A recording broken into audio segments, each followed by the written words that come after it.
कभी मैं उसके बारे में सोचता, मैं किसी मंतकी नतीजे तक न पहुंच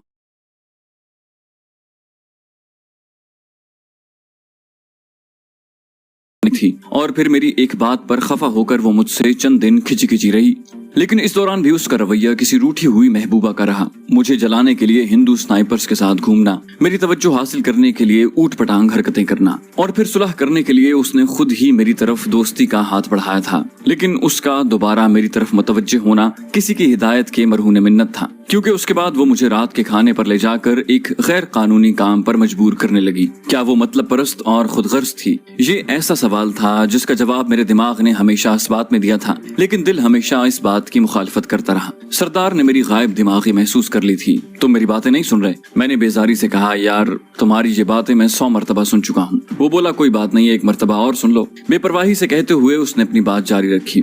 वो कह रहा था कि उसने कॉफी का मग मेरी जानिब बढ़ाया। मग लेते हुए मैं उसकी जानिब देख रहा था और वो मेरी तरफ, इसलिए मेरे मग थामने से पहले ही उसने मग छोड़ दिया। गर्म कॉफी के छींटे मेरी पैंट और जुराबों को दागदार कर गए। हम दोनों हंस पड़े और फिर हमने एक ही मग से कॉफी पी। एक घूंट वो भरती और एक मैं। कता कलामी करते हुए मैं पूरी बात दोहरा दी। वो बिगड़ते हुए बोला, दोबारा कता कलामी की तो खाइस्ता गुल से पहले तुम्हारा नंबर आएगा। तो मैं कह रहा था कि उसने कॉफी का मग मेरी तरफ बढ़ाया और मैं खामोशी से उसकी जबानी वही बातें सुनने लगा जो इससे पहले मैं कई मरतबा सुन चुका था। 2 बजे के करीब मैंने सरदार को दोबारा अपनी जगह लौटने का कहा, जब वो चनारे और लीजोना के मिजाज और आदत में मौजूद मुमासलत को उजागर करने की तगोदौ में मसरूफ था। उसने कहा, ठीक है, बाकी बातें दोबारा मिलने पर होंगी। गोया मैं उसकी बातें सुनने के लिए मरा जा रहा था। मैं भी उल्टा लेटकर अंगोर अड्डे से आने वाले रास्ते को दूरबीन में देखने लगा। उम्दा और आला दूरबीन के बावजूद मैं ज्यादा दूर तक नहीं देख सकता था कि ऊंची नीची पहाड़ियां दिखाव को महदूद कर रही थी। 4 बजने में चंद ही मिनट रहते थे जब मुझे खाइस्ता गुल की काली डबल केबिन पहाड़ियों के दरमियान से नमूदार होती दिखाई दी।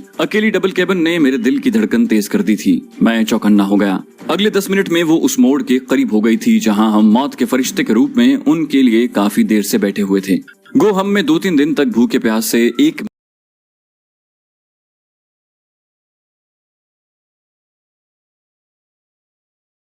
जो जगह मुंतखब की थी वहाँ एक खतरनाक मोड़ मौजूद था, इसलिए गाड़ी की रफ्तार बगैर किसी शक के वहाँ बिल्कुल आहिस्ता होनी थी। अपने लिए मैंने रोड की दाईं जानिब मौजूद एक टिकरी पसंद की थी जहाँ से उस मोड़ का फासला 100 गज से ज्यादा नहीं था। सरदार बाएं तरफ की ढलान पर मौजूद था। उसका भी मोड़ से फासला तकरीबन मेरे जितना ही बनता था। मेरा काम गाड़ी के टायर को निशाना बनाना था। उसके बाद वो तीनों हमारे निशाने पर होते। हमने रोड की दोनों जानिब मोर्चा संभाला हुआ था, इसलिए उनके भागने का सवाल ही पैदा नहीं होता था। राब्ते के लिए हमारे पास आई कॉम मौजूद था। बाकी खाइस्ता गुल के बारे में यही मालूम होता था कि गाड़ी वो खुद ही ड्राइव करता था और 2 मुहाफिज गाड़ी के बॉडी में बैठे होते थे, इसलिए खाइस्ता गुल को पहचानना हमारे लिए मुश्किल नहीं था। यूं भी हम अब्दुल हक से मुफस्सिल तौर पर उसका हुलिया मालूम कर चुके थे। खाइस्ता गुल की काली डबल केबिन करीबन 11 बजे नमूदार हुई थी, लेकिन उसके हमरा 2 और गाड़ियां देखकर हमें अपना मंसूबा चौपट होता नजर आया। तीनों गाड़ियां बड़े आराम से वहां से गुजर गईं। खाइस्ता गुल की डबल केबिन सबसे आगे थी और उसमें जेड गुल के कहने के मुताबिक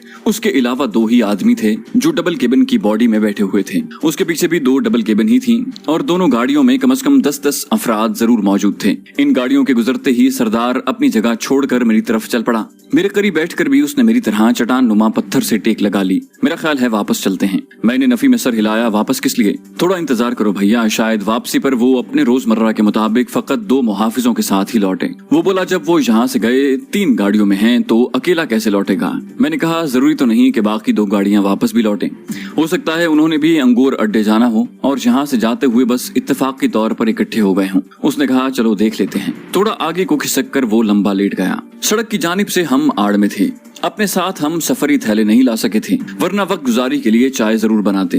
रात की भरपूर नींद के बाद उस वक्त सोने की हाजत भी मालूम नहीं हो रही थी, वरना 2-3 घंटे सो ही जाते। हम बस सर के नीचे पत्थर रख कर लेट गए। सरदार के पास लीजोना का खुशगवार तस्करा मौजूद था और वो अमेरिका में लीजोना की मैयत में बीते खूबसूरत लम्हों को दोहराता रहा। अमेरिका में मैं भी किसी की नजर का मरकज रहा था, मगर उसकी मोहब्बत फकत अपने मकसद के हुसूल की खातिर थी। कैप्टन जेनिफर हिंसले जो हजारों नहीं लाखों में एक थी। लीजोना का मासूमाना चेहरा भी उसके सामने मांद पड़